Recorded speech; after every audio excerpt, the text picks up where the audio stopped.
Hi, this is Jeff Kober, and we welcome you to Disney Insights. Disney is always looking for new ways to share stories, and increasingly, those stories are trying to be more interactive, more immersive, and more personalized. And at the same time, high-tech companies are trying to be more interactive, more immersive, and more personalized. One of those companies is Meta, or Facebook, as many have come to know it. And as Mark Zuckerberg recently announced a new version of their Meta Ray-Ban eyewear, Disney has also announced that it will be partnering with Meta to create more interactive, more immersive, and more personalized experiences. With a pair of original Meta glasses I recently received, I visited Disney's Hollywood studios this last week to test them out. The outcome is this. Meta glasses are astonishingly smart while being amazingly stupid. This episode shows you how they accomplish both, but in the wake of it, offers some glimpse of what the future might do. So, kick back and enjoy this episode as we explore the AI possibilities at Disney through rose-colored metas. This podcast is produced by myself and Performance Journeys, which offers training, development, consultant support to organizations big and small, and to entrepreneurs new and established. With a wide variety of resources and long-time in-the-trench experience, we offer workshops, online learning, coaching, and more to organizations that want to build their teams, raise organizational excellence, improve leadership, and create customer loyalty. Hey, check us out over at performancejourneys.com or just simply reach out to me and let's chat. Hey, and remember to not only subscribe to this podcast, but if you get a chance, offer a rating, review, or referral to others. And be sure to check out Disney Insights, where we offer key points, photos, videos, links, and more, such as we will this week. Note that our YouTube channel, Disney Insights, also carries our podcast, so please subscribe to that as well, as it will be a bigger part of our social media strategy moving forward. We welcome any positive thoughts and comments you can offer when you're visiting us on YouTube. Well, so maybe we need to back up a little to a question that was a hot one about 4 or 5 years ago, the metaverse. What happened to the metaverse? To understand this, let's go back to Disney's own progression through this technology and through the possibilities of what could happen out there. For many, many years, Disney's story form was found in something like linear storytelling or placemaking. Placemaking would be something akin to, well, visiting the land of Fantasyland and feeling like you are immersed in stories around you, such as visiting Alice in Wonderland at Disneyland and riding the teacups. You're kind of somewhat immersed in Wonderland. It also did a great job of providing what's known as linear storytelling, which is kind of taking you on a journey from beginning to end through a particular themed experience. Perhaps the best of these is Pirates of the Caribbean. You set sail in the 7 seas, you encounter pirates, you go through a ransacked village, fire, you escape, that type of thing. The same thing occurs with the Haunted Mansion and so forth.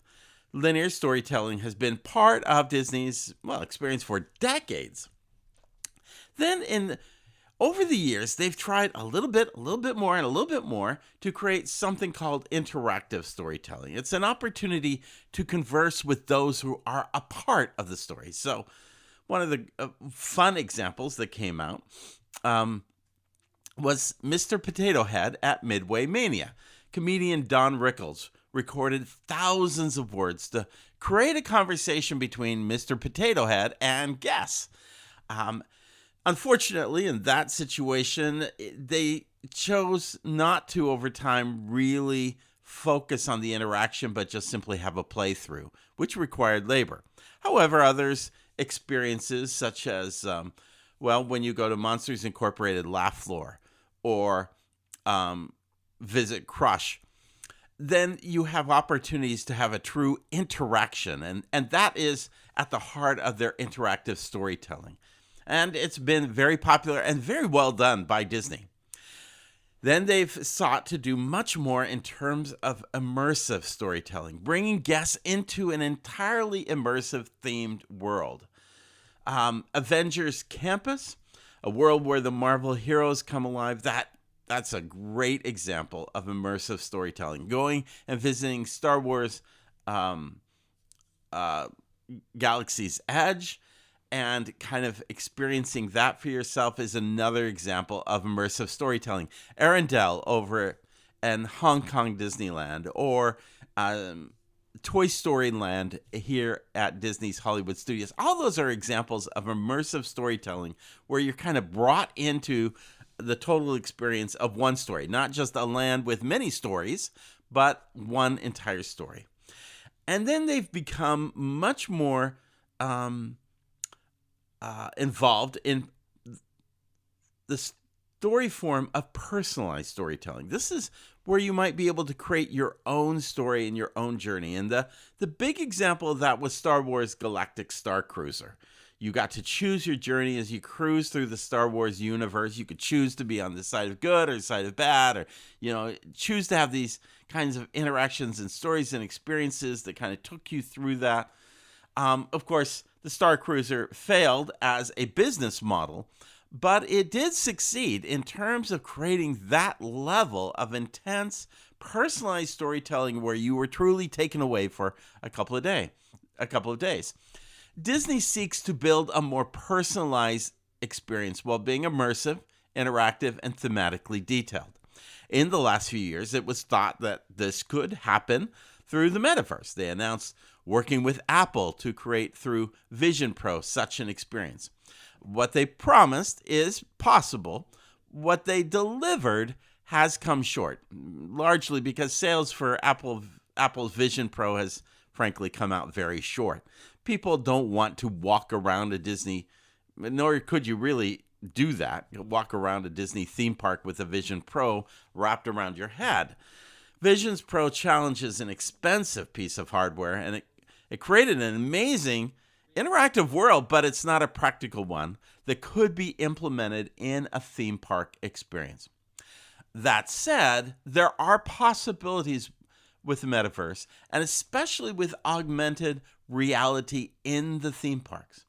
That's because it offers the opportunity of using something like maybe easy to wear glasses that could provide many of the options Vision Pro has promised. Now, what is augmented reality and what does it look like in a Disney theme park? Right now, when you typically go into Disney, you get an experience that is simply reality. You see everything in physical brick and mortar form. But imagine that as you walk down Main Street, Mickey jumped out at you, or came walking down the street towards you and started having a conversation with you while you were walking down there. That would be augmented reality. There are also other forms, augmented virtuality or virtuality in total. That's where you kind of get more into gaming systems. But there is a real possibility in the metaverse of creating an augmented reality at a Disney theme park that is more interactive, more immersive, and more personalized. I see the Disney theme parks are a great background for bringing these kind of fantasy kinds of interactive experiences to life. And the Meta Glasses offers something as a possibility in doing that. Now, currently, the kinds of glasses they have are the kind of glasses I was wearing last week at the studios. First and foremost, they are glasses. And in fact, they're actually, they can be prescription glasses for most people. And that was an interesting thing for me, just as an aside, because I've always had kind of, 2019 vision. Near perfect 2020, or maybe it's slid over the last couple of years, but it's now 2019. It was amazing putting on these glasses. I've used, of course, reading glasses because I do a lot of work on the computer. But putting on this pair of prescription glasses was really interesting because I could now look at Main Street, particularly like in twilight, and it just came out even more crisp and full than it had ever had before. So the fact that it offers glasses, that's an important feature of these things. But then it goes way beyond that. First off, it captures photos and it captures videos. There's a little flashing light in the camera. I think they call it Gen 1, and it captures currently a sort of square image. I think the newer ones is more of a vertical image. It works really well, and it captures beautiful photos during the day. It hasn't done so much at night or in dark environments, such as being on an attraction like It's a Small World. But it has done very well in terms of really capturing video and photos from this device. Now, I don't want to get into the creepy aspect of this, and I guess people could take a darker turn on this. The idea with the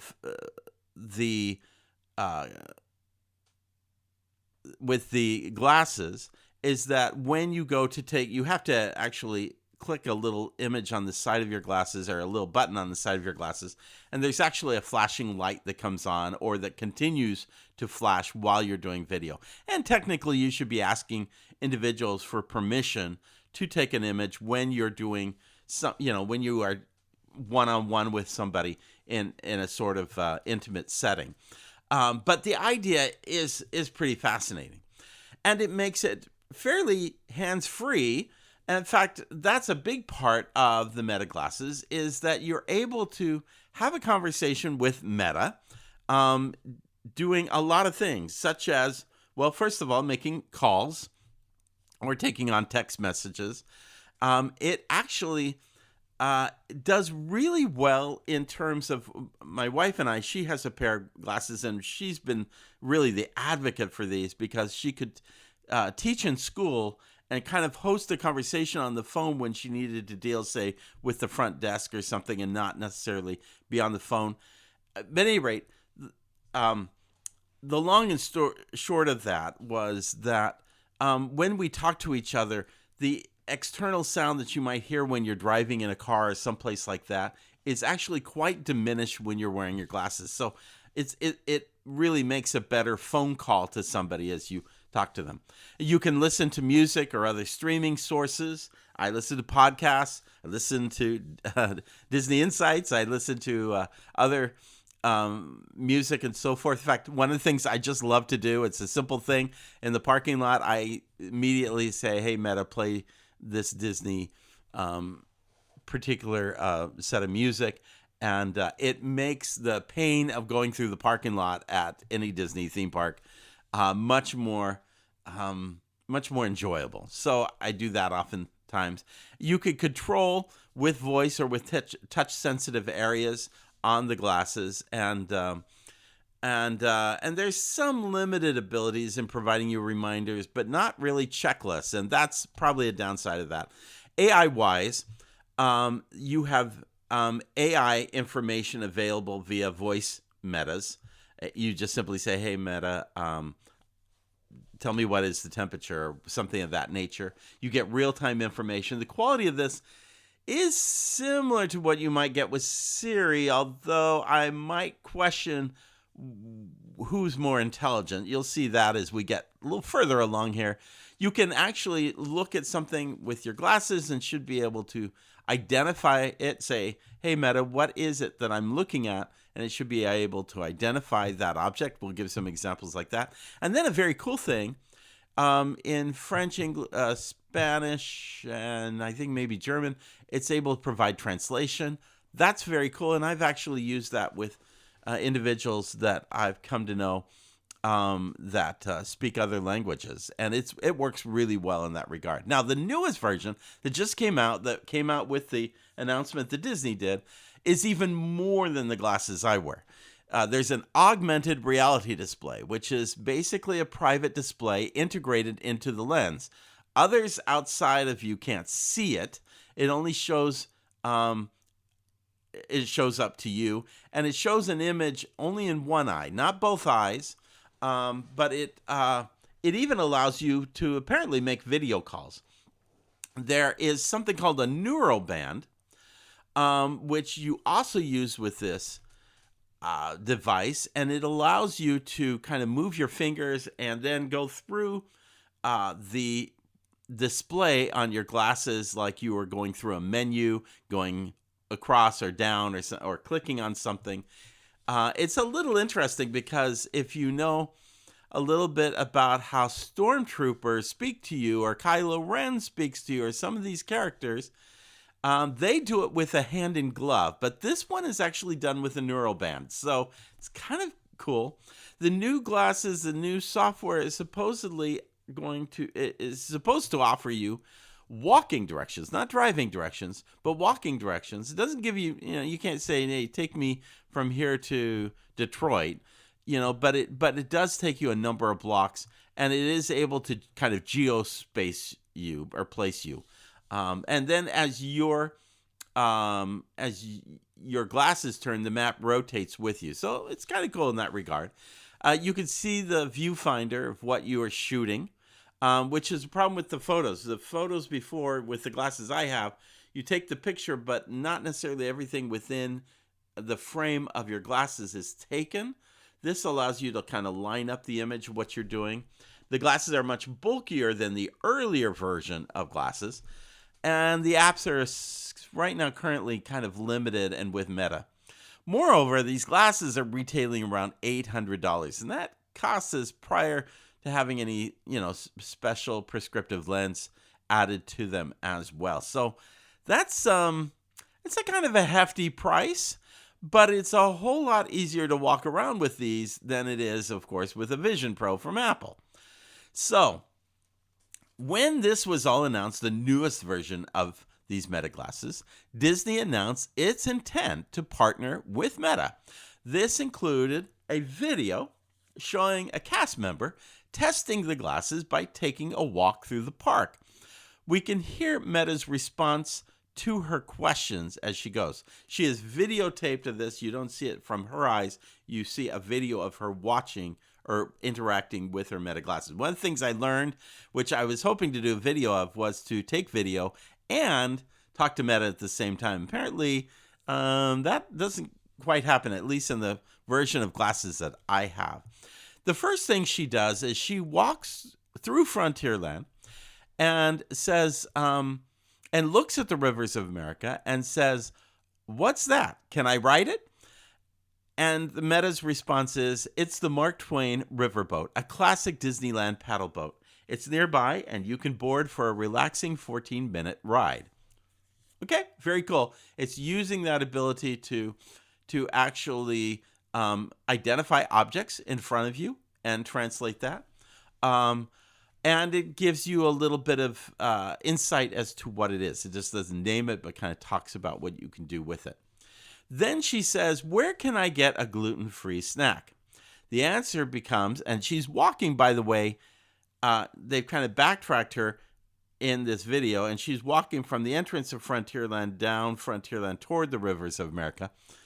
And it says, and the Meta's answer is, "Tropical Imports right by you in Frontierland has fresh cuties, mandarins, and other gluten-free snacks. Want to check out the menu?"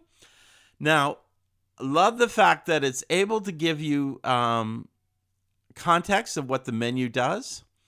We'll see if it currently does that with my set of glasses. What I am humored by in this particular scenario is she's walking through Frontierland, and Tropical Imports is on the other side in Adventureland, and it's not really... I'm surprised it didn't give you something right there in Frontierland as an example of gluten-free snacks. Maybe they don't have any in Frontierland, but it just kind of was weird because it really wasn't right by her, so to speak. Then she asks the question as she walks through Star Wars Galaxy's Edge, and she's looking at someone wearing a backpack with a Porg keychain on it, on the back of it. She goes, "Where can I get one of those?" The answer from Meta is, "That's a Porg keychain," the bird kind of from Star Wars Galaxies or Star Wars.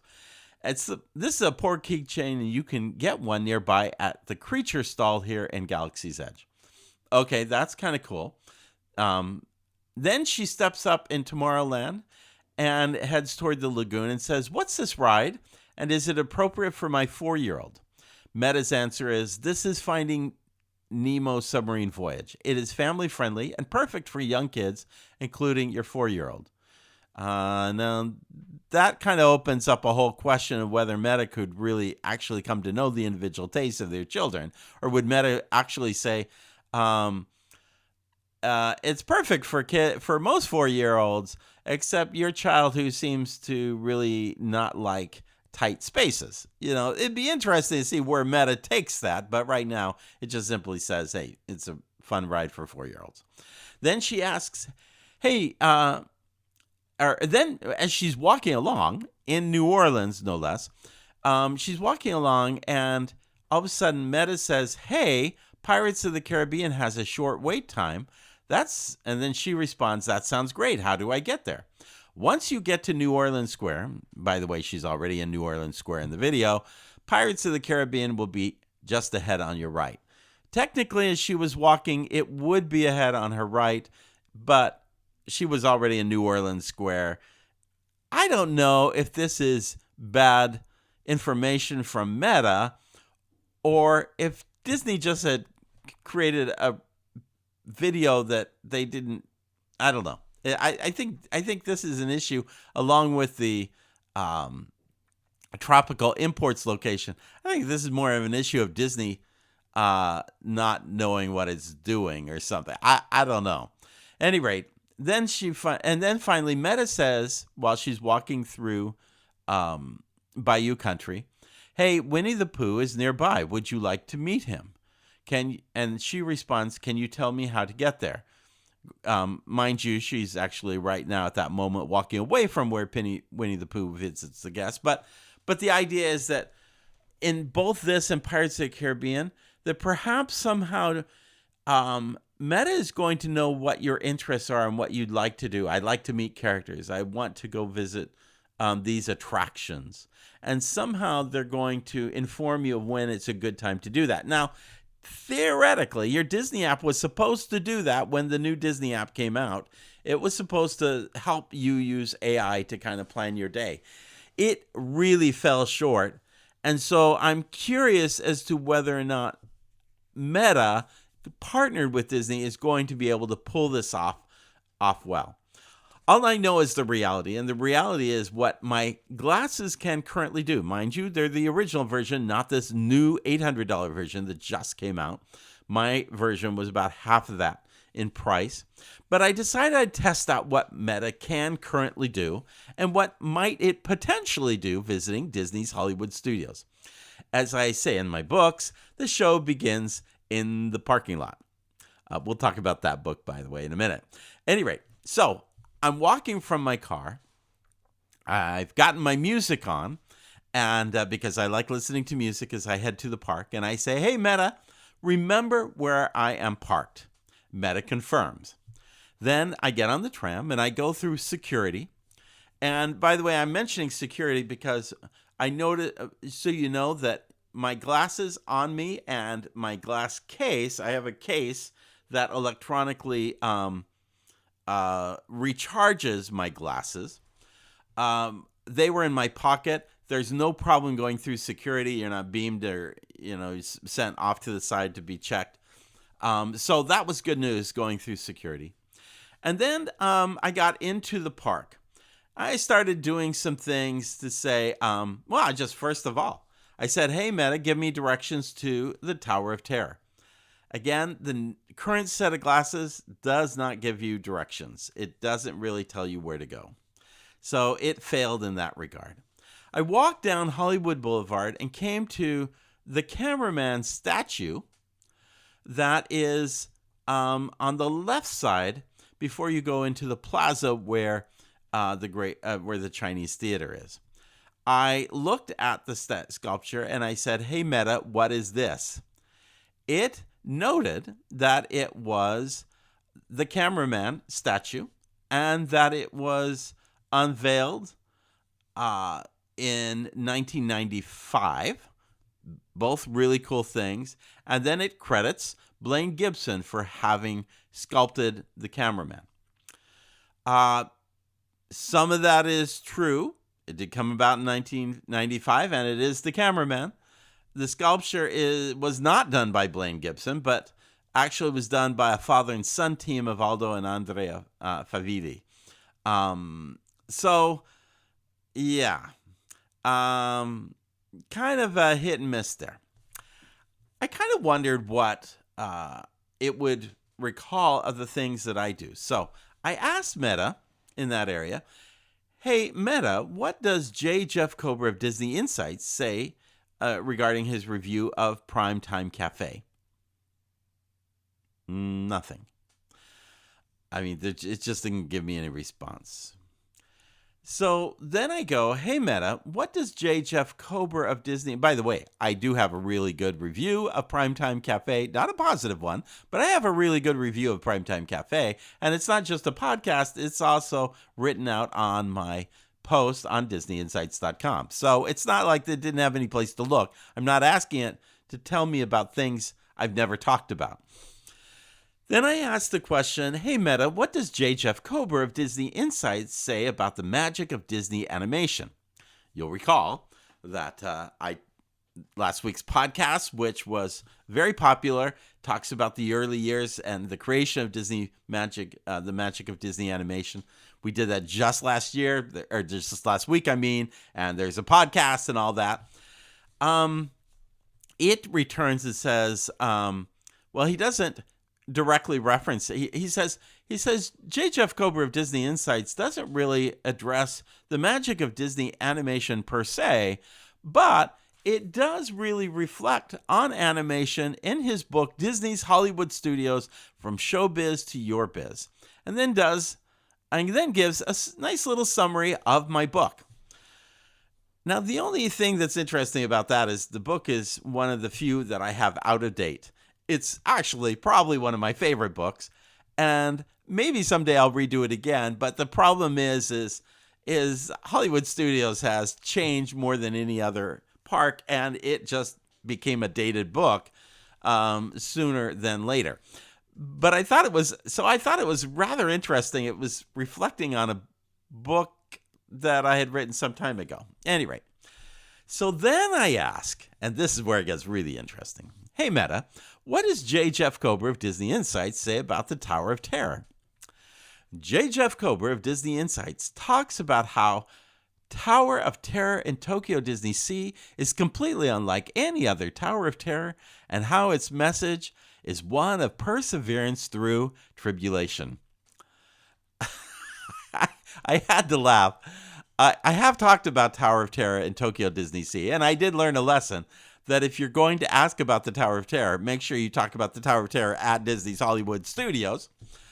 I do not recall in any writing about the Tower of Terror in Tokyo or otherwise that it has a message about perseverance through tribulation. I do share that message with other kinds of things in the parks, but it doesn't come with the Tower of Terror. Hey, Meta, where is the nearest restroom? Consult the Disney Parks app. Thanks, Meta. I turned to the Celebrity Five and Dime building, which is on Hollywood Boulevard. I chose this building because many years ago, I took my mom to Disney Hollywood Studios before she passed away. She grew up in Hollywood. And as we went down the streets, she stopped right in front of that store and stared at it for the longest time. I don't know if it was because it said Five and Dime, which Five and Dime stores were very common during her era, or if it was the architecture itself. What I found interesting when I looked at the store, I said, hey, Meta, what architectural style is represented here? And its response was, it is an architectural style reminiscent of the Eastern Columbia Building. The Eastern Columbia Building is actually in Los Angeles. It's in their theater district, And it's a fairly tall building, and I show an image of it with its clock face on DisneyInsights.com. And yes, it does follow very similar pattern and use of architectural styles. Even though it's a different color, it's more turquoise as opposed to the rust color image of Celebrity Five and Dime. But I was fascinated how it compared to that. I turned to it and said, "Hey Meta," or as I was going down Sunset Boulevard, I said, "Hey Meta, what is this?" Pointing my glasses toward the Carthay Circle Theater. It gave me nothing. I chose different angles, and it gave me nothing. Finally, and you can see the photo on DisneyInsights.com, I took it from one angle, which is close to the marquee, and I said, "Hey Meta, what is this?" Despite several efforts, it finally said, "A building entitled Once Upon a Time," which is the name of the store within that Carthay Circle style building. So not very helpful. And yeah, so apparently, I guess that Meta is helpful if you need it to read for you. That could be a good use of Meta. Now I get to the really exciting one. I go to the side of the Tower of Terror. And I say, I don't mention the Tower of Terror. I don't mention that I'm at the studios or anything like that. I simply look at the architectural, I look at the building with my glasses, and I say, "Hey Meta, what architectural style does this building represent?" It comes back to me and says, "This building is a blend of Mediterranean revival and Spanish colonial architecture." It notes how you can see these very similar styles in the columns, archways, and details that you can in the Roosevelt Hotel and in a couple of other buildings in Los Angeles. I was pretty impressed. I said, "Well, thank you, Meta." And it says, "You're welcome." And then says, "I hope you enjoy your exploration of architecture while you're in Los Angeles." So apparently Meta has no idea where I'm at. My iPhone does, and it works off my iPhone, but Meta doesn't know where I'm at. By the way, I took an image inside Tower of Terror and said, "What is this?" It was a doorway going to nowhere, but it's an elaborate looking doorway. It's actually chained up inside the back exit between the gift shop and where you exit the attraction, and asked about about the architectural style of that door, and it gave me a very good description as well. I later went down to Beverly Sunset, which is the first theater on the left. Mind you, it didn't do well with the Carthay Circle Theater, but I did go to the front of Beverly Sunset, which is now sells largely Pixar toys within it. "Hey Meta, what architectural style or building does this theater borrow from?" And its response was very cool. It talked about the Warner Theater in Los Angeles. And sure enough, it is very similar in style. I have a picture of it on DisneyInsights.com. And it is very comparable to the style of the Beverly Sunset Theater there. So that was very cool.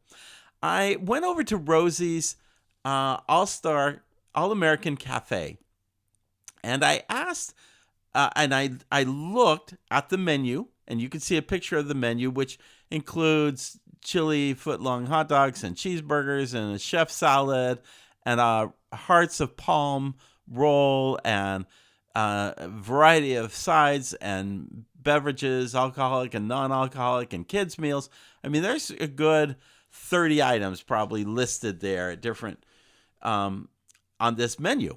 And I looked at the menu and I said, "Hey, Meta, looking at this menu, which item has the lowest calories?" It instantly came back to me with the bottled water and the freshly brewed Joffrey's coffee. I thought that was interesting. In some ways, I thought, well, obviously the bottled water is going to be the less calories. You could have memorized that, Meta. But I thought it was interesting that it didn't say the coffee. It specifically stated the freshly brewed Joffrey's coffee at, which is how it is listed on the menu. There they have a kind of a little candy cobbler. I went to get a little snack. Originally, I looked at the dessert after I purchased it. And I said, "Hey, Meta, what is this?" It responded to, "This is a pudding dessert with chocolate candies on top." Oh, okay. I wondered if I looked at it a little differently, would it give me a different response? And so I kind of put it sideways in different angles and asked again, "Hey, Meta, what is this?" And all the other responses was, "This is a dessert. This is a dessert. This is a dessert." So I guess you only ask once and then it kind of gets fed up at answering you. I don't know. At any rate, I asked Meta what the estimated wait time was at Mickey and Minnie's Runaway Railway. Well, Meta responded with 60 minutes. The app actually is telling me 50 minutes. I asked, what is the estimated wait time at Slinky Dog Dash? Meta said it was 60 minutes. The app was telling me it was, or 70 minutes. The app was telling me it was 60 minutes. So 2 10-minute differences there. I asked Meta, I was going to ask Meta what the wait time was for Star Wars The Adventure Continues. But as I did that, I accidentally said, "Hey, Meta, what is the estimated wait time at Star Wars?" And then I realized I needed to say Star Tours, and I was trying to pause and correct myself. It responded and said, the estimated wait time at Star Wars Rise of the Resistance is 410 minutes. Okay. I guess it anticipated that's what I was going to ask. I wasn't going to ask about Star Tours, or I certainly wasn't going to ask about Star Wars Millennium Falcon run, but it gave me a stated time of 410 minutes. Now, good news, it was only about 45 minutes at that time. I don't know where it got 410, and then it stated 0 minutes. And then I kind of realized, well, maybe after I had re-asked it, maybe it wasn't giving me Rise of the Resistance at Walt Disney World. It was giving me the Rise of the Resistance time at Disneyland, and at Disneyland, the park had not yet opened. Maybe that's what was happening. At any rate, I came back eventually and said, "Hey, Meta, what is the estimated time at Star Tours The Adventures Continues at Disney's Hollywood Studios?" Then Meta comes back and says, I don't know what time, I don't know what the estimated wait time is at Star Tours The Adventures Continues at Disney's Hollywood Studios, but it is the least popular attraction, and the wait time is usually pretty low. I listened to this response. I thought, wait a minute here. You have an opinion about Star Tours, don't you? It was a really kind of a weird thing. Let's talk about shopping. Hey, Meta, where can I get an umbrella? By the way, I'm standing on Hollywood Boulevard when I asked this question. Hey, Meta, where can I get an umbrella? Meta responds, the Emporium, Disney Clothers, or Streets of America. Okay, this was bizarre. Again, clearly, it doesn't know where I'm at. Emporium, of course, is found at the Magic Kingdom or at the other Disney Magic Kingdom style parks. Disney Clothers is a shop at Disneyland. Here it's called Keystone Clothiers. But then it had gone on to say Streets of America. And by the way, I had not said, where can I get an umbrella on Hollywood Boulevard, or where can I get an umbrella at Disney's Hollywood Studios? I just stood in the middle of Hollywood Boulevard and said, where can I get an umbrella? So it brought up Streets of America, seemingly knowing, and it was like one of the first questions I asked. So how did it know I was at Disney's Hollywood Studios? And by the way, why is it referencing Streets of America when that has been closed for over 10 years? This is really one of the most bizarre questions. Now, when I was in a gift shop at the Tower of Terror, I picked up an item and looked at it with the glasses. It was a framed 3D kind of model thing of Mickey, the Sorcerer's Apprentice from Fantasia. It's kind of an art piece. And I said, hey, Meta, how much does this cost? The response was, I don't have a price, nor do I know its availability, but I will soon have that capacity. Okay. Then I turned to it later on in another gift shop and said, hey, Meta, what is this? And it is a rather abstract kind of looking thing, but it responded correctly. It said it is a Mickey themed bubble blower. Okay. So then I end up over at Sid Cahuenga's. Now, Sid Cahuenga's has some pieces, some artifacts along its walls, and some old antiques and photos and so forth.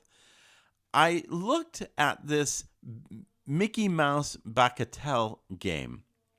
Now, this is a very old thing, probably from the 1930s, and it's essentially a pinball type game before there was pinball. You take a marble and you pull back on the lever and it shoots out and it goes through all these different spots. But it really is before pinball.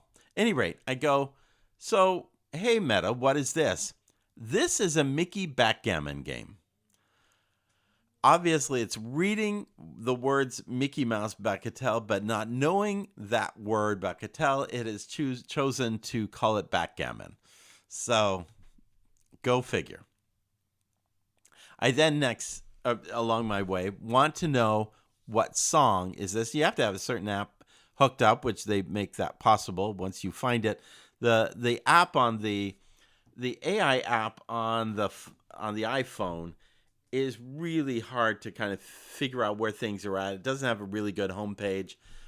But anyway, I figured out how to hook it up. And I'm sitting here on Sunset Boulevard, and the song In the Mood, you know that one, it's playing. So I say, hey, Meta, what song is this? It doesn't tell me. So a little later on, I'm over at Echo Lake. Hey, Meta, what song is this? I don't recognize it. Okay, well, maybe it's too noisy. Maybe you can't hear it over all the other crowd traffic. So when I exited the park, I said, hey, Meta, what is this? And I'm standing next to a speaker near the restrooms outside the park. It's a pretty quiet area. And it's clearly playing a certain song. And it says, it's Be Our Guest from Alan Menken, and goes on to talk about the song.